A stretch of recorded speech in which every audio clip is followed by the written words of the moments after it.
beyond the surface of things. My third eye is awake and aware, connecting me to higher realms of understanding. I see with love and joy. Okay, fine. I like Kurtis Connor. A couple years ago, Kurtis made a video on a holistic healer who was claiming to be able to cure vision with affirmation and essential oils. This fascinated me since I have not only studied a lot of psychology, but I have also been to therapy. Affirmations are actually a very powerful tool used by those in the mental health community, but they have also been a weapon in manipulating people. Affirmations have been used to prey on people's insecurities for the prospect of selling them something. In Kurtis's video, he explores how the healer was specifically selling a course on how to use the affirmations, but it isn't always that clear. This example is very easy to look at and tell she is doing this for a profit, but sometimes it profits the seller in a less direct way. When I was looking for examples of things you could find video affirmations for just on YouTube, I found ones for changing eye color, changing hair color and texture, becoming wealthy, and losing weight.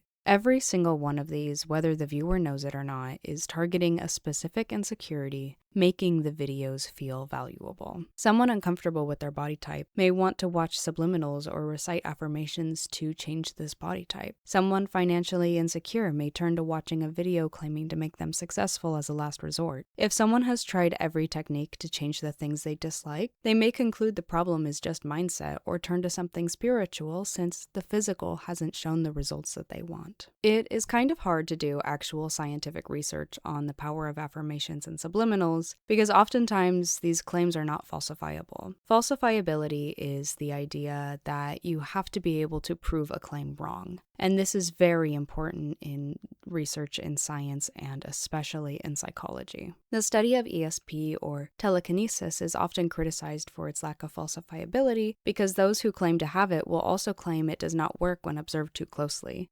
Convenient, but also making it impossible to provide any sound evidence of its existence. This idea translates really well into the observation of affirmations. Especially with things dedicated to changing your subconscious, it is very hard to measure. At their core, affirmations and subliminals are meant to change aspects of you or your life by changing the attitude you have towards them. It is essentially the idea that perception is reality. Affirmations change your perception, and this changes your reality. I want to take the actual scientific evidence that we have to support or disprove affirmations and start a conversation around to what extent they actually work. In this video, I'm making Wybie from Coraline. I have a Coraline doll that I made about a year ago, and I figured that a Wybie doll would go perfectly with her. I also really like his outfit, so I think it'll be really fun to make him and then also make his outfit.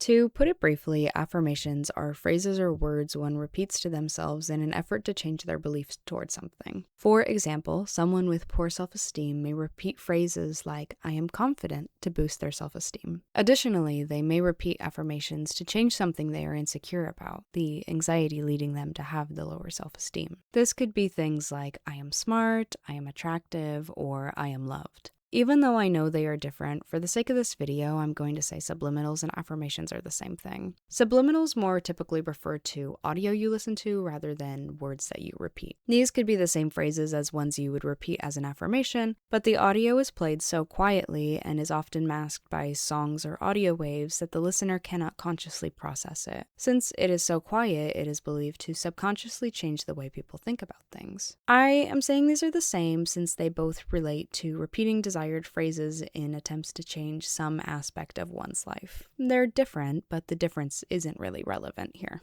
I have no idea why, but one of the most common forms of using affirmations to change appearance is the changing of eye color. I mean, do we have nothing better going on? It is really easy to think about this and discredit it entirely. It feels ridiculous to think you could change something as severe as eye color if you don't believe in affirmations. Even though disregarding this would be way less work, I wanted to dig into it. I wanted research to show me whether or not it is possible, not just my gut feeling. So I started looking. I found an article about this in Hypnotherapy directory, which No offense to them, I do not count as a credible source. Don't worry though, this article is not totally useless because they have citations. Their link took me to the Harvard Gavette, which I would also not count as a credible source. Look, I know it says Harvard, but this is just an article in the news section. It wasn't written by any doctor in the field, nor did the author do any study or research we can rely on.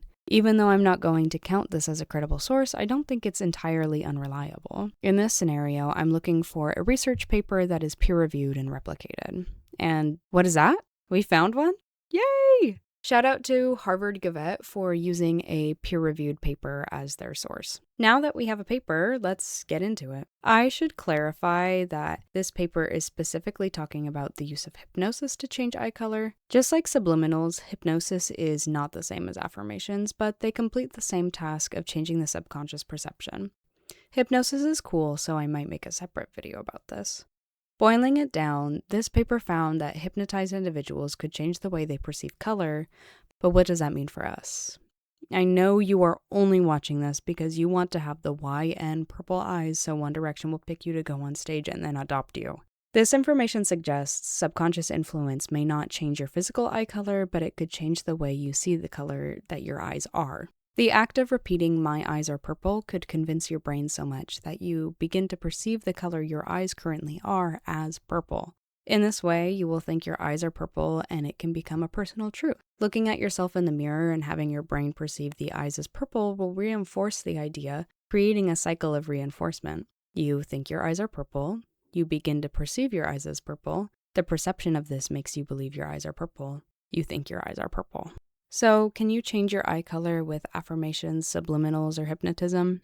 I mean, it's kind of a philosophical can of worms.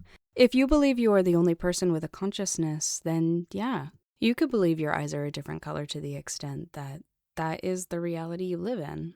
If you are empathetic and believe other people have experiences that are different from your own, no, you can't. Unfortunately, affirmations and the changing of the subconscious will never change your phenotype or gene presentation. At least, there is no evidence to support that it will. Instead, you will put yourself into an endless loop of confirmation bias. This means that no matter how many times you tell yourself you have purple eyes, Harry Styles will never see them and will never think you're different. I am so sorry. Okay, this was a silly example, but the way you talk to and about yourself is really important. Even though most of the confirmation around affirmations is saying positive phrases, it's possible to be inadvertently creating a negative reality to yourself. Saying phrases meant to tear yourself down can cement in your mind these negative aspects of yourself. This is bad news for self-deprecation humor fans. That counts as negative affirmation, so those jokes are actually hurting you despite offering some immediate levity. For example, if you tell yourself and others, "I am unattractive," you will begin to create your reality that you are unattractive. I choose this example because it is so common. Media is often hyper-focused on elements of appearance. I am sure many people are aware of how this is intentional to keep people buying products to improve their appearances, but it also does psychological harm in some cases. The brain is very logical. It likes to look for evidence to support its ideas. When the media presents to your brain that your eyelids are not the right shape, or that your cheekbones are not angled correctly, or that your skin doesn't look consistently wet but not sweaty, your brain can latch onto these ideas and start using these ideas as evidence to support your affirmations. Just like when your brain starts to see your eyes as purple, your brain can start viewing your entire appearance differently depending on your affirmations. Even though your face structure is not physically changing, your perception is. I'm going to take a brief intermission to talk about attention. A very popular technique in cognitive behavioral therapy, or CBT, is the act of taking a thought process and interrupting it, changing the focus of attention to something else. In cases of anxiety, this could be interrupting an anxious thought and intentionally turning attention to the current surroundings to ground the individual. The brain is so awesome and has evolved to be efficient, so after enough time of interrupting the anxious thought, the brain will make a shortcut. This shortcut will eventually cut out the anxious thought entirely. You guys, this is so cool. You can manually change your neural pathways just by changing how you think. Going back to negative affirmations, even though these can be harmful, they're not permanent. Living with a poor self-image, whether it be in intelligence, appearance, performance, or socialization, can be helped by interrupting these thoughts. Bringing awareness to a negative self-thought and forcibly removing and redirecting it can eventually lead the brain to start thinking more positively. I am making it sound easy, but this process often takes a lot of work and can be difficult to begin. If you're having trouble with this, I think therapy, specifically cognitive behavioral, could really benefit you. Okay, so the brain is awesome, but why can I change my neural pathways but not my eye color? To answer this, let's have a mild biology lesson. You may be familiar with DNA, but you may not be familiar with exactly how much work it is doing in your body. It is the reason your eyes look like eyes, the reason you don't have a mouth where your ear should be, and how your organs all fit inside your body. When looking at genetics, there are two types of characteristics your DNA will present: phenotypes and genotypes. Your genotype is the genetic code, all of the A's, T's, C's, and G's. This code creates your phenotype, which is how things appear. You can think of this like input and output. I put in my genetic code, I get out my appearance. Eye color is a phenotype because it is the output of the code. When it comes to subliminals, affirmations, attention, and hypnosis, you can only do so much. Yes, there are incredible things you can accomplish by changing your mindset, but your brain does not control your genetic code. It actually is the other way around. Your DNA is the reason you have a brain and that it functions. You can think as many thoughts as you want. You can hypnotize yourself 100 different ways. You can listen to subliminals all day and all night, but no amount of mental processing, whether conscious or subconscious, will change your genotype, therefore also not changing your phenotype. A lot of holistic healers claim spirituality can help more than medicine can. They will try to sell the ideas that prayer, meditation, positive affirmation, and mushroom trips can cure diseases, their favorite being cancer. Cancer patients go through tremendous amounts of stress, changes, and just general hardship during their treatment. For a lot of patients, especially terminal ones, it may feel like medicine is hopeless, and these holistic healers prey on this hopelessness, offering a solution to a problem they have been combating to the best of their ability, even though there is nothing to support that these holistic treatments will work. Cancer is a genetic disease. It presents in so many different ways, and each type of cancer is unique, but the main thing they have in common is cells being in the wrong place. This is what creates tumors. Something in the genetic code told these cells to go to the wrong place. The sun can change your genetic code, sometimes leading to skin cancer. Smoking can change your genetic code, sometimes leading to lung cancer. Thinking good thoughts and changing your subconscious will not change your genetic code and will not cure your cancer. I don't want anyone to take away from this that spirituality will not ever help these people, because I don't believe that's correct. Spirituality can make an otherwise devastating situation a bit more manageable, whether it be Christianity, Judaism, Hinduism, or even believing in something bigger than life on Earth can make people more optimistic. In fact, research would support that optimism for cancer patients may decrease patient suffering, increase their quality of life at different cancer stages, and reduce opioid use. My point in mentioning this is that medicine and spirituality should work in tandem. Just because spirituality won't cure your ailments, you can and should still prioritize your mental health. If spirituality helps your mental health, then that is just as important as medicine supporting your physical health. You can use this information to arm yourself against someone who may be trying to prey on your situation to sell you something. I have no financial incentive for you to believe what I said.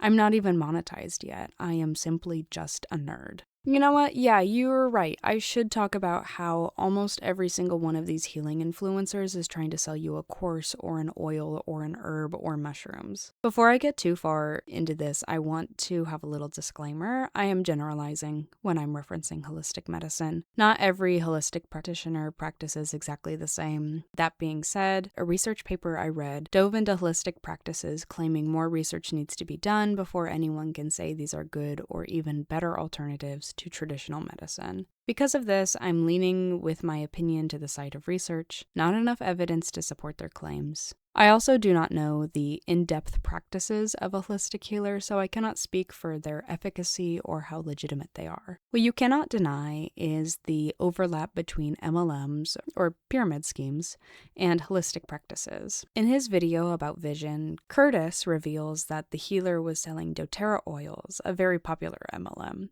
especially popular amongst Mormons, and I know this because I was raised Mormon, so I know a thing or two about these oils. Side note, MLMs are especially really popular among Mormon communities because they are so tight-knit. They just all take advantage of each other, I guess.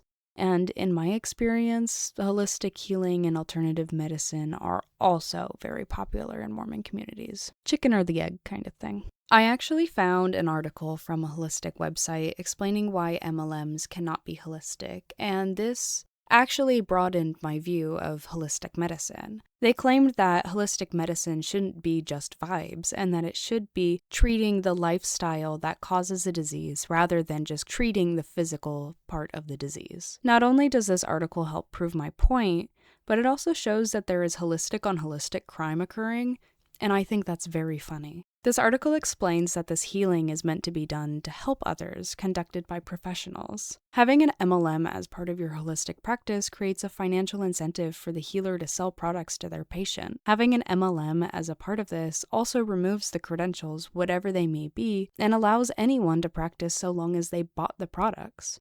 Most people would prefer to have a doctor who went to medical school than have a doctor that just bought their degree and is trying to sell them one too. I think this also applies to holistic healers. Holistic healers and holistic influencers are not the only ones with a financial incentive to prey on insecurity or worry. Even the channels that post affirmation videos, subliminals, guided meditations, and hypnoses benefit from posting them without a paywall. They receive money from the ads on these videos. This is fine. Monetization is a great way for creators to get paid without being financially supported by their audience. What is especially disheartening about these is how a lot of them prey on insecurity with the promise of fixing them. A lot of times these videos are coupled with a certain amount of times you're supposed to watch them or designed to be listened to while you sleep, creating inflated watch time and views. Watch this 21 days in a row, subliminals for while you sleep.